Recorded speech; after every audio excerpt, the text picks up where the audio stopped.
Yo, 500 subscribers. First, I got to thank the Most High, Yah.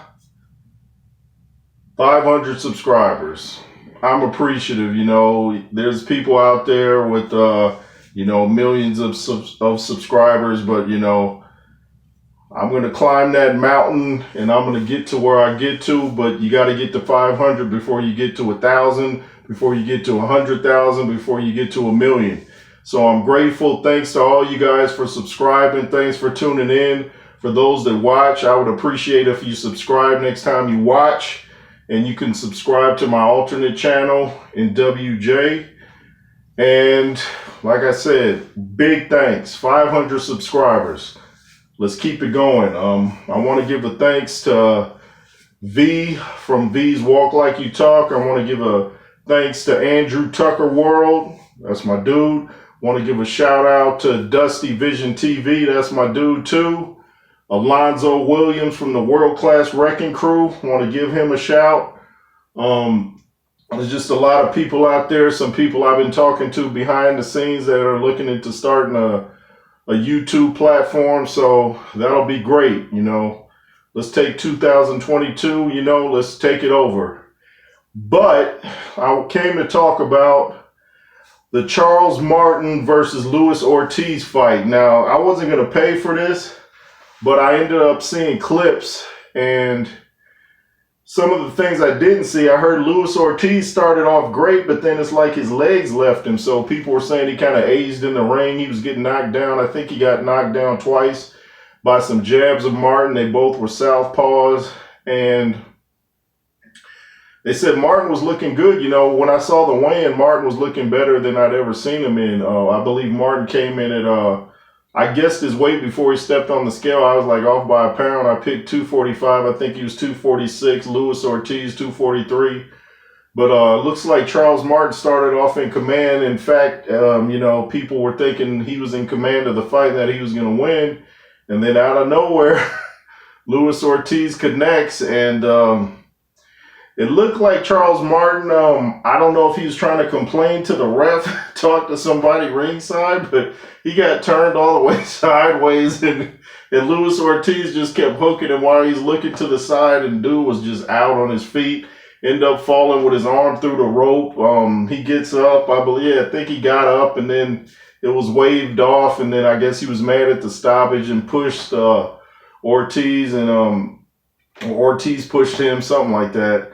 But it's like once Luis Ortiz just hit him with that punch, it's like I don't know, like what was going through Martin's mind.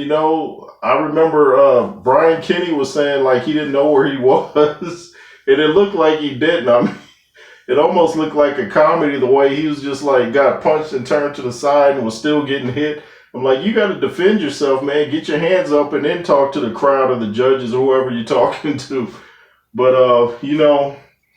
I picked Luis Ortiz to win the fight, and, I just knew he was the superior fighter. And also, when I watched Charles Martin train, he was talking about he only wanted 4 more fights. And he said he wanted 2 of those to be against Anthony Joshua. He wants payback for that second round loss against AJ. I don't think he can beat AJ. If they fought 10 out of 10 times, I don't see Charles Martin beating AJ in any kind of form whatsoever.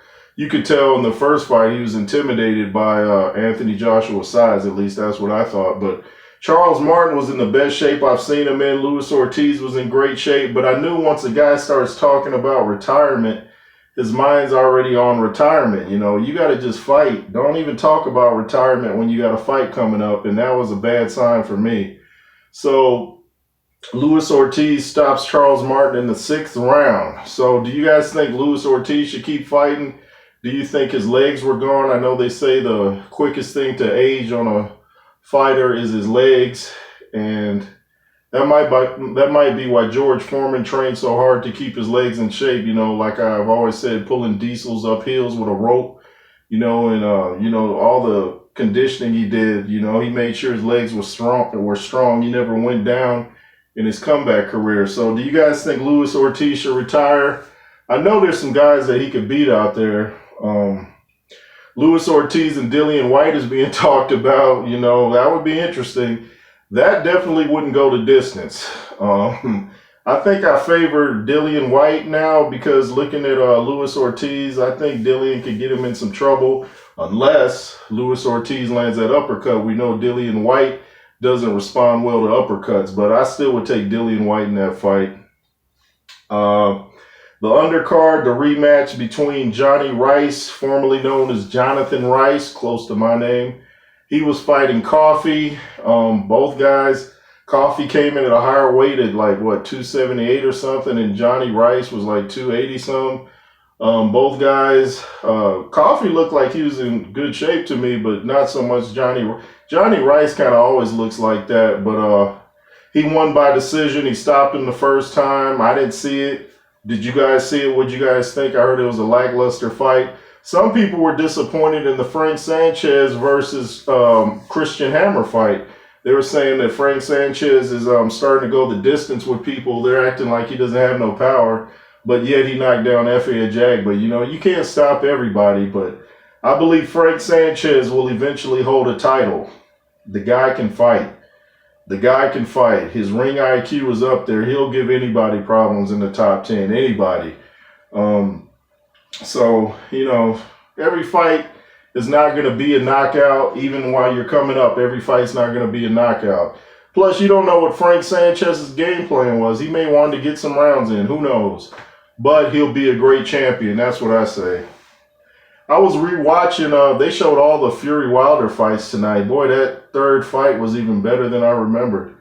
Man, both guys were hitting each other with some serious bombs, and I'm sure Wilder had a migraine the next day. But man, that was an exciting fight. But if you guys tuned into the fight, did you pay for the pay-per-view? Did you watch the highlights like me? I wasn't going to pay for it. Someone had put the stoppage on Instagram no sooner than the fight was over, so I just wasn't paying $39 for that fight. I knew it would be an interesting card, but it's just I wasn't interested in paying that for a fight that I knew should be free. I don't know where Charles Martin goes from here. I believe Gerald Washington lost his fight, and he looked like he was in great shape, but I heard he got winded. I didn't see it, but if you guys saw it, let me know what you think. Hit me up in the comments. Like I said, thanks. We've reached 500 subscribers. Yay, yay. And let's keep it going. Let's try to get to 1,000 this year. Maybe more, but at least 1,000. Anyway, it's the J. Roos Theory. Make sure to hit the like button, subscribe, and all that. And be fearless. Yay, yay.